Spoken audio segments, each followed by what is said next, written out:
ये ऐसी हस्ती है जो दुनिया में इनके बराबर का कोई नहीं है जी। ये मैं इसलिए नहीं बोल रहा कि मैं डोगरा खुद हूँ, मैं इसलिए बोल रहा हूँ क्योंकि मुझे भी नहीं पता था। फ्रैंकली स्पीकिंग, मैं भी आर्मी में 42 साल रहा हूँ। हम गुण गाते हैं अलेक्जेंडर के, हम गुण गाते हैं नेपोलियन के, यहाँ तक कि कुछ लोगों के ये कहते हैं कि general Zorawar was the Napoleon of the east. मैं कहता हूँ वो बेइज्जती है, इज्जत नहीं है। सत्य कहेंगे, सत्य लिखेंगे, सत्य चलेंगे।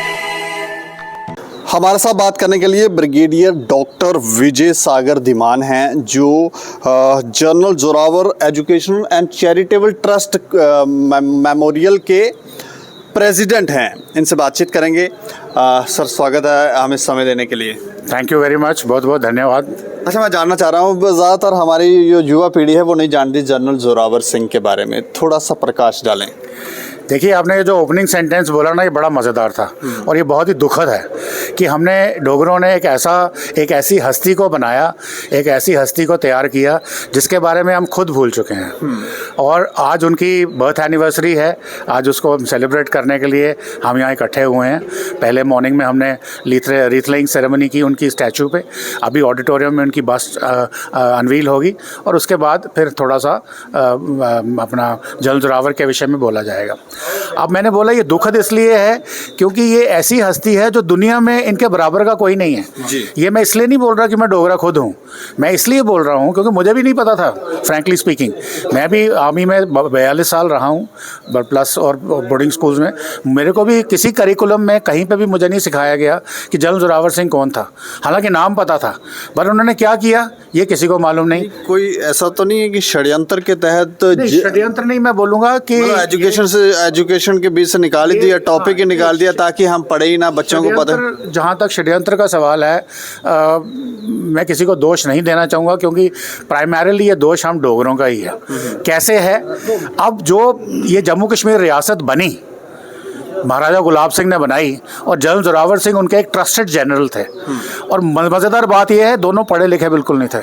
अच्छा। स्कूल नहीं गए थे, कोई फॉर्मल एजुकेशन नहीं थी, पर इनके बराबर का स्ट्रेटजिस्ट, डिप्लोमैट, दूरदर्शी पूरी दुनिया में कोई नहीं हुआ।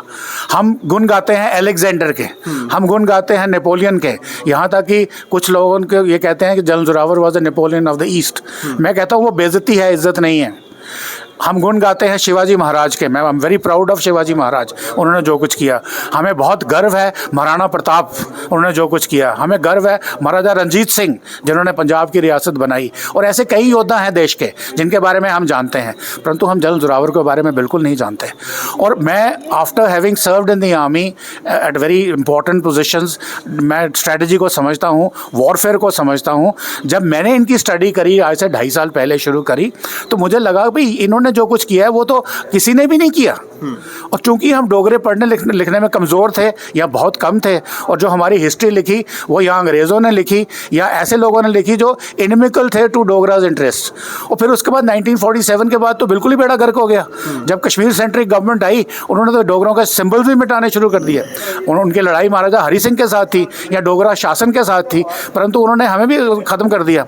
और आज सिचुएशन ये आ गई है कि आज मैं आर्मी हेडक्वार्टर्स में जाके चीफ ऑफ आर्मी स्टाफ, जिनको मैं अच्छी तरह जानता हूँ, अगले जो आने वाले उनको भी जानता हूँ, मैंने उनके सामने ये केस रखा। मैंने कहा आप जो अपने आर्मी के सोल्जर्स को पार्ट बी पार्ट डी जो प्रमोशन एग्जाम्स होते हैं या कॉम्पिटिटिव एग्जाम्स होते हैं, आप उनको second world war, first world war की कहानियाँ सुनाते हैं, ब्रिटिश जनरल्स के बारे में बताते हैं, अमेरिकन जनरल्स के बारे में बताते हैं, अपने कहाँ गए? जो जनरल जोरावर ने किया किस ऑल्टीट्यूड पे किया जहाँ पे सांस लेना मुश्किल है। शिवाजी ने भी एम्पायर बढ़ाई, नेवी का बहुत विस्तार किया, भारत का नाम रोशन किया, पर उनके ऑपरेशंस बड़े कन्वीनियंट ऑल्टीट्यूड पे थे। यहाँ इनके जो थे हाई ऑल्टीट्यूड पे थे, 15,000 से ऊपर फीट के ऊपर, नंबर 1। दूसरा, अगर आप देखें इनके पास लॉजिस्टिक सपोर्ट नाम पे कुछ नहीं था। इन्होंने जितनी भी ट्रेनिंग करी उनके कोई मॉडर्न मेथड्स नहीं थे, उसके बावजूद जाके इन्होंने लद्दाखियों को कॉन्कर किया, गिलगित बल्टिस्तान कॉन्कर किया, तिब्बतन्स को हराया। और अगर इनके साथ धोखाधड़ी नहीं की होती ब्रिटिश ने, जो मैं आज आपको अपने भाषण में बताऊंगा, तो आज तिब्बत का जो मानसरोवर है, जिसको भारत में जो सारे हिंदुओं का एक प्रतीक है, शिवाजी का अबोर्ड है कैलाश मानसरोवर, वो आज भारत का हिस्सा होता। हम तो कहते रहे हिमालय हमको प्रोटेक्ट करता है, हम ये भूल गए कि उसके पीछे के बाद कैलाश मानसरोवर जनरल जोरावर ने जीता था। वहाँ पे पूजा करी थी। और उसके बाद सिर्फ एक धोखाधड़ी की वजह से, जो आज मैं समझाऊंगा, अंग्रेज़ों ने और चाइनीज़ और तिब्बतन ने मिलके विंटर्स में उनके ऊपर अटैक किया धोखे से, जब उनकी पावर सबसे कम थी और उनको रीइंफोर्समेंट नहीं भेजी जा सकी। उन ट्राइंग सर्कमस्टेंसेस के अंदर जनरल जोरावर ने हमारे डोगरों का नाम रोशन किया और एक रियासत बनाई। रियासत महाराजा रंजीत सिंह ने बनाई। जिस दिन महाराजा रंजीत सिंह की डेथ हुई, रियासत बिखर गई। रियासत मुगल अपना राजस्थान में भी बनी, सब जाने के बाद ख़त्म हो गई। शिवाजी की रियासत भी शिवाजी के जाने के बाद ख़त्म हो गई। डोगरा रियासत 101 साल तक चली और अभी तक वो चलती। शायद अगर ये 1947 में जो पार्टीशन ऑफ इंडिया हुआ, अगर वो नहीं होता तो ये रियासत अभी भी चलती। तो ये सब कुछ करने के बावजूद इनका कहीं नाम ही नहीं है। और ये छोड़ो, आप इसको भी मारो गोली कि भाई डोगरों की गलती है या कश्मीरियों ने गलत किया या अंग्रेज़ों ने गलत किया। शिवाजी ने करेक्शन, जनरल जोरावर ने तिब्बतन्स को हराया बैटल ऑफ टोयो में। उन तिब्बतन्स ने उनको अल्टीमेटली धोखे से मात देके उनको मार दिया गया। परंतु उनकी मार्टियरडम, उनके जो उनकी शहादत थी, उसके बाद दुश्मनों ने क्या किया? दुश्मन यानी तिब्बतन्स, उन्होंने क्या किया? उन्होंने उनकी समाधि बनाई। आज 200 साल होने वाले हैं उनकी डेथ को हुए हुए, आज भी वहाँ पूजा होती है। उन्होंने उनकी जो बॉडी, डेड बॉडी थी, उसको क्या किया? उसका एक एक बाल निकाला उनकी बॉडी में से। तो ये तो हमारे लिए बुरी बात है, पर उन्होंने बाल का किया क्या? उसके तावीज़ बना के अपने बच्चों के गले में डाले कि कल को बच्चा बड़ा होगा तो ये हमारा जनरल जोरावर की तरह महान योद्धा बनेगा।